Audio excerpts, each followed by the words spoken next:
আসসালামু আলাইকুম। অবিরাম বাংলার সংবাদে সবাইকে স্বাগত জানাচ্ছি। আফরোজ আক্তার কামাল। শুরুতে ইউপি সংবাদ শিরোনাম। তৃতীয় ধাপে ১১৭ উপজেলায় নির্বাচন চলছে, ভোটার উপস্থিতি কম।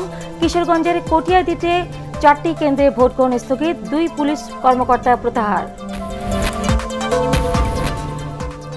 ক্ষমতায় থাকতে বিশ্ব পরাশক্তির কাছে দেশকে বিকিয়ে দিচ্ছে আওয়ামী লীগ, অভিযোগ মির্জা ফখরুলের। বিএনপি মহাসচিব মুক্তিযুদ্ধের চেতনায় বিশ্বাসী নন বললেন হানিফ। শুনছিলেন ইউপি সংবাদ শিরোনাম। সংবাদে এছাড়াও থাকছে তরুণদের কর্মসংস্থানে বেসরকারি উদ্যোক্তা ও বিশ্ববিদ্যালয় কর্তৃপক্ষকে এগিয়ে আসার আহ্বান ডক্টর মাহফুজুর রহমানের।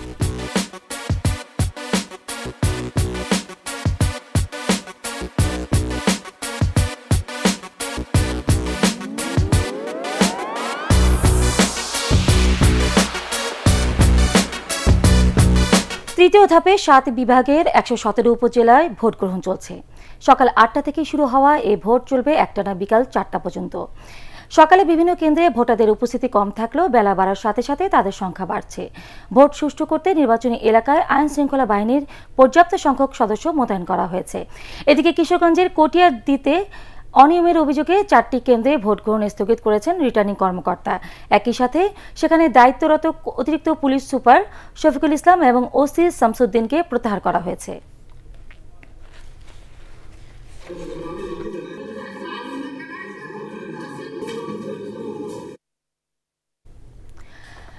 গাজীপুরের বিভিন্ন কেন্দ্র ঘুরে দেখছেন আমাদের সহকর্মী মাহবুব কবির চপল। আমরা এখন সরাসরি চলে যাচ্ছি তার কাছে। চপল, ভোট শুরু হওয়ার পর ২ ঘন্টা হয়ে গেল, তো সার্বিকভাবে কেমন দেখছেন ওই দফার নির্বাচন?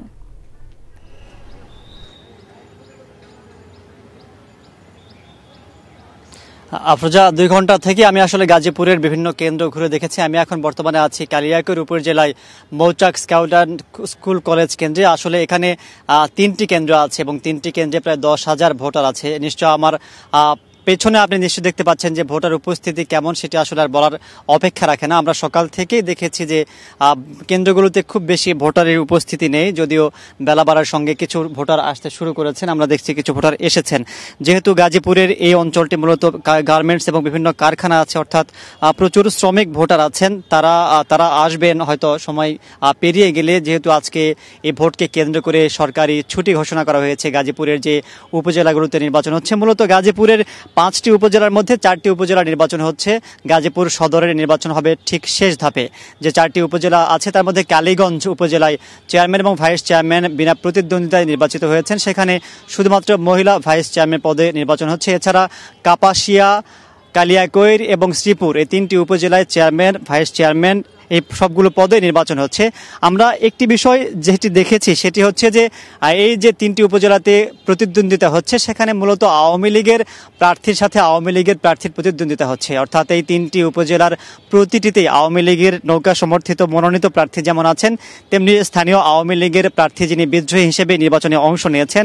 আমরা ভোটারদের সাথে বা স্থানীয় যারা আছেন তাদের সাথে কথা বলে যেটি জানতে পেরেছি, তারা যেটি বলছেন যে তারা যারা দলীয় মনোনয়ন পেয়েছেন তাদের সাথে কিছুটা দ্বন্দ্ব আছে যারা স্থানীয় সংসদ সদস্য আছেন, অর্থাৎ দলীয় প্রার্থী এবং স্থানীয় সংসদ সদস্যদের প্রার্থী, অর্থাৎ 2 ধরনের প্রার্থী এখানে আমরা দেখছি যে প্রতিদ্বন্দ্বিতা করছে।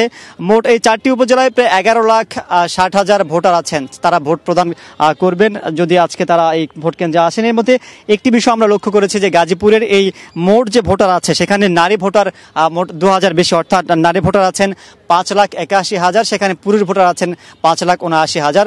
তবে একটি বিষয় আমরা দেখেছি যে অন্য নির্বাচনের সময় যে বিষয়টি আমরা লক্ষ্য করি যে আইন শৃঙ্খলা থেকে শুরু করে যে পরিস্থিতিগুলো, অর্থাৎ একেবারে শান্তিপূর্ণ পরিবেশে যাতে ভোট নেওয়া যায় সেই জন্য সব ধরনের ব্যবস্থায় গাজীপুরে নেওয়া হয়েছে। আফরোজা। চপল, আপনাকে ধন্যবাদ।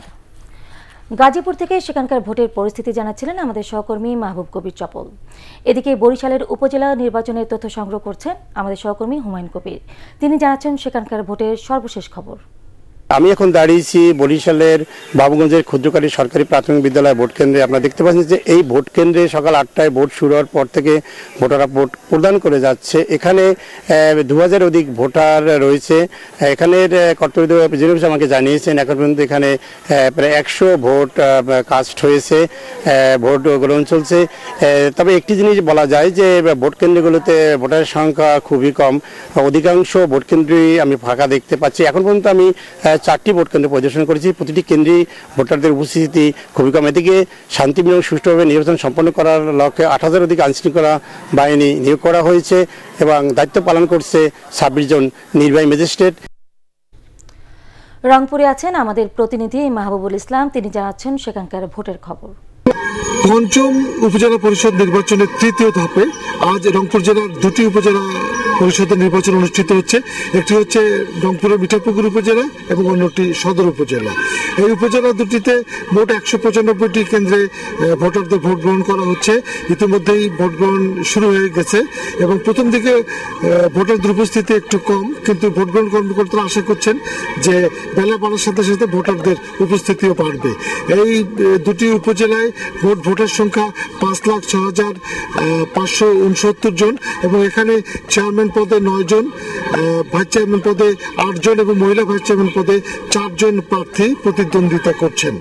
ইতিমধ্যে রংপুরের 6টি উপজেলায় নির্বাচন সম্পন্ন হয়েছে দ্বিতীয় ধাপে গত 18 মার্চ এবং সেই নির্বাচনে 5টি উপজেলায় আওয়ামী লীগ মনোনীত প্রার্থী এবং একটি উপজেলায় জাতীয় পার্টি মনোনীত প্রার্থী বিজয়ী হয়েছে।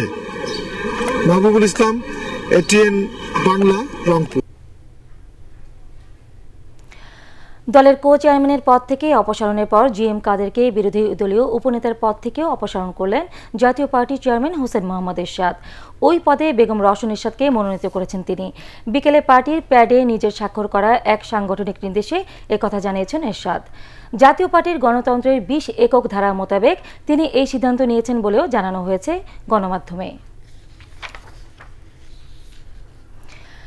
ক্ষমতায় টিকে থাকতে আওয়ামী লীগ বিশ্বের পরাশক্তির কাছে দেশের স্বার্থ বিকিয়ে দিয়েছে বলে অভিযোগ করেছেন বিএনপি মহাসচিব মির্জা ফখরুল ইসলাম আলমগীর। খালেদা জিয়ার মুক্তির দাবিতে কেন্দ্রীয় কার্যালয়ে অনশন কর্মসূচিতে তিনি এই অভিযোগ করেন। মির্জা ফখরুল আরও অভিযোগ করেন, রাজনৈতিক প্রতিপক্ষকে দমনের উদ্দেশ্যে খালেদা জিয়ার বিচারের নামে ক্যামেরা ট্রায়াল করা হচ্ছে। ব্যর্থদের সরিয়ে দল পুনর্গঠনেরও দাবি তোলা হয় অনুষ্ঠানে।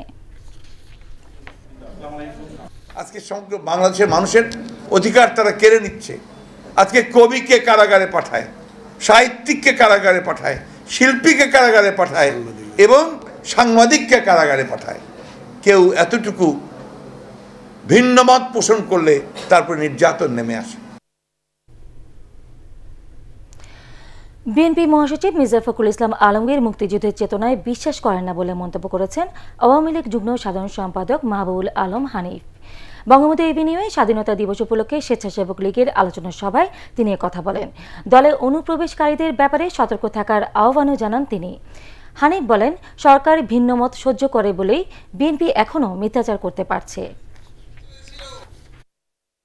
মির্জা ফখরুল সাহেব, আপনি নিজেও মুক্তিযুদ্ধের চেতনা বিশ্বাস করেন, এরকম নজির নেই। আপনার পরিবার সম্পর্কেও আপনার এলাকায় অভিযোগ আছে, আপনার বঙ্গবন্ধু স্বাধীনতা বিরোধী অবস্থানে ছিলেন। এখন নিজেরা মুক্তিযুদ্ধের চেতনার ঝান্ডা ধরা সাজেন। আপনার শরম লাগে বলতে যে আপনি একজন যুদ্ধাপরাধীর সন্তান, নিজেকে ভুয়া মুক্তিযোদ্ধা হিসেবে দাবি করে মুক্তিযোদ্ধার লেবাস গায়ে দেওয়ার চেষ্টা করেছেন। তরুণ সমাজের কর্মসংস্থানে সরকারের পাশাপাশি বেসরকারি উদ্যোক্তা এবং বিশ্ববিদ্যালয় কর্তৃপক্ষকে এগিয়ে আসার আহ্বান জানিয়েছেন এটিএন বাংলার চেয়ারম্যান ডক্টর মাহফুজুর রহমান। গতকাল এটিএন বাংলার এফডিসি স্টুডিওতে জাতীয় বিতর্ক প্রতিযোগিতায় বিজয়ীদের সংবর্ধনা অনুষ্ঠানে তিনি আহ্বান জানান। অনুষ্ঠানে ভালো বিতর্ক প্রতিযোগিতা আয়োজনে সব ধরনের সহযোগিতার আশ্বাস দেন বেসরকারি বিশ্ববিদ্যালয় অ্যাসোসিয়েশনের চেয়ারম্যান শেখ কবির হোসেন। বিস্তারিত জানাচ্ছেন শফিকুল ইসলাম শামীম। ছাত্রদের জন্য বা সবার জন্য সরকারি বেসরকারি 32টি শিক্ষা প্রতিষ্ঠানের অংশগ্রহণে 2018 সালে অনুষ্ঠিত হয় জাতীয় বিতর্ক প্রতিযোগিতা। বিতর্ক প্রতিযোগিতায় চ্যাম্পিয়ন দল, প্রথম রানার আপ এবং দ্বিতীয় রানার আপ দলের বিজয়ীদের সংবর্ধনা অনুষ্ঠানে প্রধান অতিথির বক্তব্যে বেসরকারি বিশ্ববিদ্যালয় অ্যাসোসিয়েশনের চেয়ারম্যান শেখ কবির হোসেন বলেন, বিতর্কিকদের পৃষ্ঠপোষকতায় বিশ্ববিদ্যালয়গুলোকে এগিয়ে আসা উচিত। ছাত্রছাত্রীরা সুন্দরভাবে একটা ভালো পরিবেশে লেখাপড়া করতে পারে। সেই পরিবেশটা আমাদের সৃষ্টি করা উচিত। যখন আমরা ইউনিভার্সিটি দেব তখন আমাদেরও সেটা দেখা দরকার যে আমরা তাদেরকে এই সুযোগটা দিতে পারবো কিনা। অনুষ্ঠানে এটিএন বাংলার চেয়ারম্যান ডক্টর মাহফুজুর রহমান বলেন, খুব শীঘ্রই এটিএন বাংলা ও ডিবেট ফর ডেমোক্রেসির উদ্যোগে আন্তর্জাতিক মানের বিতর্ক প্রতিযোগিতার আয়োজন করা হবে। প্রাইভেট লেভেলে যদি না উদ্যোগ নেই, বিভিন্ন ইন্ডাস্ট্রি, বিভিন্ন সংস্থা যদি না করি, তো এই লক্ষ লক্ষ ছেলেমেয়েদের কোথায় আমরা চাকরি দিব? আপনারা তো ইউনিভার্সিটিতে সার্টিফিকেট দিয়ে তো খালাস হয়ে গেলেন, কিন্তু এদের ভবিষ্যৎটা কী হবে? আপনার চত্বর থেকে বেরোনোর পর এদের অবস্থাটা কী হবে? এ সময় ডিবেট ফর ডেমোক্রেসির চেয়ারম্যান হাসান আহমেদ চৌধুরী কিরণ তরুণদেরকে তথ্য প্রযুক্তির অপব্যবহার থেকে দূরে থাকার আহ্বান জানান। তিনি আন্তধর্মীয় ডিবেট আয়োজনেরও ঘোষণা দেন। বাংলাদেশের বর্তমান যে অবস্থা, সেখানে আমাদের কিন্তু আন্তধর্মীয় ডায়ালগ করা দরকার। বিভিন্ন ধর্মের সাথে বিভিন্ন ধর্মের যে ডায়ালগ, সেটি যত বেশি হবে তত বেশি কিন্তু আমরা মনে করি যে এই যে সহিংসতা, উগ্রবাদিতা, সকল ধর্মের ভালো দিকগুলি কিন্তু আমরা তুলে ধরতে পারব। সংবর্ধনা অনুষ্ঠানে বিতর্ক প্রতিযোগিতায় চ্যাম্পিয়ন দল বাংলাদেশ ইউনিভার্সিটিকে ট্রফি, সার্টিফিকেট সহ 2 লাখ টাকার চেক প্রদান করা হয়। প্রথম রানার আপ দল বাংলাদেশ ইউনিভার্সিটি অব বিজনেস টেকনোলজির শিক্ষার্থীদের ট্রফি সহ 1 লাখ টাকা এবং দ্বিতীয় রানার আপ দল ইস্টার্ন ইউনিভার্সিটিকে 50,000 টাকার চেক সহ পুরস্কার তুলে দেওয়া হয়। শফিকুল ইসলাম শামীম, এটিএন বাংলা, ঢাকা। মানুষ মানুষের জন্য এই ব্রত নিয়ে দুস্থ ও দুঃখী মানুষের পাশে সবাইকে দাঁড়ানো উচিত বলে মনে করেন রোটারি ক্লাব ও ইনার হুইলের সদস্যরা। রাজধানীর গুলশানে সংগঠন দুটির যৌথ উদ্যোগে আয়োজিত এক অনুষ্ঠানে তারা মন্তব্য করেন। আত্মমানবতার সেবাই মানুষের বড় পরিচয় বলে অনুষ্ঠানে জানান এটিএন বাংলার পরিচালক নাহিদুর রহমান। বিস্তারিত রাশনা দাসের রিপোর্ট। মানব সেবার দৃঢ় প্রত্যয় নিয়ে দেশে যে সকল সংগঠন ও সংস্থা কাজ করছে তার মধ্যে রোটারি ক্লাব ও ইনার হুইল অন্যতম। এরই ধারাবাহিকতায় এবার নারীর হাড়ের ক্ষয়রোগ প্রতিরোধে সহায়ক নিউজিল্যান্ড ডায়েরির ক্যালসিপ্রো দুগ্ধজাত পণ্যের প্রচারে এগিয়ে এলো সংগঠন দুটি। ক্যালসিপ্রোটা আমি বাংলাদেশের মানুষের জন্য অ্যাফোর্ডেবল প্রাইসে আনার জন্য এই উদ্যোগটা গ্রহণ করেছি। ক্যালসিপ্রো এর সম্বন্ধে জানতে এসেছি, আর অস্টিওপোরোসিস যাতে না হয় সেটার সম্বন্ধে। সবাইকে অনুরোধ করছি আপনারা ক্যালসিপ্রোটা ব্যবহার করবেন, নিজেরা সুস্থ থাকবেন। স্পেকটা কনভেনশন সেন্টারের এই অনুষ্ঠানে রোটারি ক্লাব ও ইনার হুইলের নেতৃস্থানীয়রা বলেন, নিজ নিজ অবস্থান থেকে প্রত্যেকেরই দেশ ও সমাজের জন্য ভালো কিছু করা উচিত। মেয়েদের যে অস্টিওপোরোসিস হয় সেটা আমরা আজকে একদম বিনা খরচে ওনারা সেই টেস্টটা করতে পারবে। আমাদের সমাজে দুস্থ মানুষের জন্য কাজ করা, যেটা আমরা ইনার হুইল থেকে করে থাকি, কিন্তু আমাদের প্রচার অনেক কম, কিন্তু আমরা কাজ করি অনেক বেশি। অসহায় বৃদ্ধ, বিশেষ করে মহিলা ও মেয়ে শিশুর পাশে দাঁড়ানো ইনার হুইল সদস্যদের সন্তুষ্টি। অনুষ্ঠানের অতিথি এটিএন বাংলার পরিচালক নাহিদ রহমান বলেন, নারীরা নিজের বুদ্ধি, মেধা ও শ্রম দিয়ে এদেশে সব প্রতিকূলতা কাটিয়ে এগিয়ে চলছে। দেশে যাতে কোনো অসহায় নারী যেন না থাকে। আগে যেমন ছিল কথা, নারী মানে অবলা নারী, এখন সেই অবলাটা নাই, মুছে গেছে। যেখানে আমরা খবর পাই যে এখানে দুস্থ, তাদেরকে কিছু লাগবে, তখন আমরা ক্লাব থেকে তাদের ওখানে যেয়ে তাদেরকে সাহায্য করি। রোটারি ক্লাব ও ইনার হুইল দেশের গরিব, অসহায়, দুঃখী মানুষের পাশে সবসময় থাকবে বলেও অনুষ্ঠানে জানান বক্তারা। রাসনা দাস, এটিএন বাংলা, ঢাকা। আন্তর্জাতিক সংবাদ।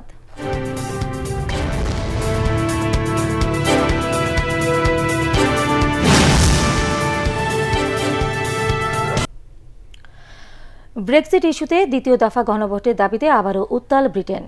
ইউরোপীয় ইউনিয়ন থেকে ব্রিটেনের বেরিয়ে যাওয়ার সিদ্ধান্তের বিরোধিতা করে লন্ডনের রাজপথে জড়ো হয়েছেন 10 লাখেরও বেশি মানুষ। ইইউ পতাকা আর প্লাকার্ড হাতে দেশের বিভিন্ন এলাকা থেকে লন্ডনের পার্লামেন্ট স্কয়ার ঘিরে জড়ো হচ্ছেন তারা। সমাবেশে গণমানুষের সাথে যোগ দিয়েছেন লেবার পার্টির উপনেতা টম ওয়াটসন, স্কটল্যান্ডের প্রধানমন্ত্রী নিকোলা স্টারজন, লন্ডনের মেয়র সাদিক খান, সাবেক অ্যাটর্নি জেনারেল ডোমিনিক রিভ এবং ব্রেক্সিট চুক্তিবিরোধী কনজারভেটিভ পার্টি থেকে পদত্যাগ করা সাবেক এমপি অ্যানা সবরি। তারা বলছেন, নতুন গণভোটের মাধ্যমে ব্রেক্সিট নিয়ে জনগণের মধ্যে দেখা দেয়া বিভক্তির অবসান হবে। 2016 সালের ব্রেক্সিট গণভোটের রায় অনুযায়ী 2019 সালের 29 মার্চ রাত 11টার পর থেকে ইউরোপীয় ইউনিয়ন থেকে বেরিয়ে যাওয়ার কথা ছিল যুক্তরাজ্যের। পরে ইইউ এর সাথে যুক্তরাজ্যের সম্পর্কের শর্ত নির্দিষ্ট করে একটি খসড়া চুক্তি তৈরি হলেও তা হাউস অব কমন্সে পাশ করাতে ব্যর্থ হন ব্রিটিশ প্রধানমন্ত্রী থেরেসা মে। পরে 12 মার্চ আরেকটি চুক্তি সংসদে পেশ করা হলেও সেটিও নাকচ হয়ে যায়। এমন পরিস্থিতিতে তৃতীয়বারের মতো চুক্তিটি হাউস অব কমন্সে তোলার কথা রয়েছে।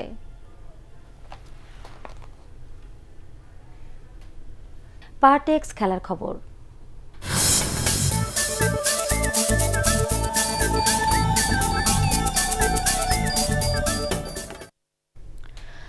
আন্তর্জাতিক প্রীতি ফুটবল ম্যাচে পানামার সাথে ড্র করেছে ব্রাজিল। পর্তুগালের ডাগাওতে নেইমারবিহীন সেলেসাউদের হয়ে এই ম্যাচে 10 নম্বর জার্সি পরেন তরুণ লুকাস পাকেটা। তার একমাত্র গোলেই মান বাঁচে 5 বারের বিশ্ব চ্যাম্পিয়নদের। 80 ভাগ বলের দখল আর মুহুর্মুহু আক্রমণে গোটা সময় ম্যাচের নিয়ন্ত্রণ ছিল ব্রাজিলের কাছেই। 32 মিনিটে লুকাস পাকেটা এগিয়ে দেন ব্রাজিলকে। জাতীয় দলের জার্সিতে এটি তার প্রথম গোল। তবে 4 মিনিট পরেই সবাইকে চমকে দিয়ে ম্যাচে সমতা ফেরান আডালফো মাচাডো। বাকি সময়ে পাকেটা কুটিনহো রিকার্লিসনদের কয়েকটি নিশ্চিত গোলের সুযোগ রুখে দিয়ে তিতের দলকে হতাশায় ডুবান পানামার গোলরক্ষক লুইস মার্জিয়া। এদিকে ইউরো ফুটবলের বাছাই পর্বের আলাদা ম্যাচে জয় পেয়েছে স্পেন ও ইতালি। নরওয়েকে 2-1 গোলে হারিয়ে আসন্ন ইউরো ফুটবলের বাছাই পর্বে শুভ সূচনা করল স্পেন। ঘরের মাঠে 75 ভাগ বলের দখল আর গোটা প্রতিশেধ আক্রমণে ম্যাচের নিয়ন্ত্রক ছিল স্পেন। 16 মিনিটেই রগিরডো এগিয়েও দেন লা রোজাদের। প্রথমার্ধে এগিয়ে থাকলেও 65 মিনিটে পেনাল্টি পেয়ে ম্যাচের সমতায় ফেরায় নরওয়ে। অবশ্য 71 মিনিটে আরেক পেনাল্টি থেকে জয়সূচক গোলটি করেন স্প্যানিশ অধিনায়ক সার্জিও রামোস। অন্য ম্যাচে ফিনল্যান্ডকে 2-0 গোলে হারায় ইতালি। ঘরের মাঠে দুই তরুণ নিকালো বারেলা ও মইসে কিনের প্রথম আন্তর্জাতিক গোলে জয় পায় 4 বারের বিশ্ব চ্যাম্পিয়নরা। ম্যাচের 7 মিনিটেই বারেলা এবং 74 মিনিটে গোল করেন কিন। তরুণ খেলোয়াড়রাই AHF কাপ অনূর্ধ্ব 21 হকি টুর্নামেন্টে বাংলাদেশ নারী হকি দলকে সাফল্য এনে দেবে। মাওলানা ভাসানী হকি স্টেডিয়ামে 2 সপ্তাহের অনুশীলন ক্যাম্পের সমাপনী দিনে একথা বলেন ফেডারেশন সভাপতি ও বিমান বাহিনী প্রধান এয়ার চিফ মার্শাল মাসিউজ্জামান শেরনিয়াবাদ। ফেডারেশনের সিনিয়র সহ সভাপতি এবং মিডিয়া পার্টনার এটি বাংলার chairman doctor Mahfuzur Rahman, first security ইসলামী ব্যাংকের ব্যবস্থাপনা পরিচালক ওয়াসেক মোহাম্মদ আলী এবং ওয়ালটনের নির্বাহী পরিচালক ইকবাল বিন আনোয়ার এ সময় উপস্থিত ছিলেন। প্রশিক্ষণ শেষে অংশগ্রহণকারীদের হকি স্টিক ও বল উপহার দেওয়া হয়।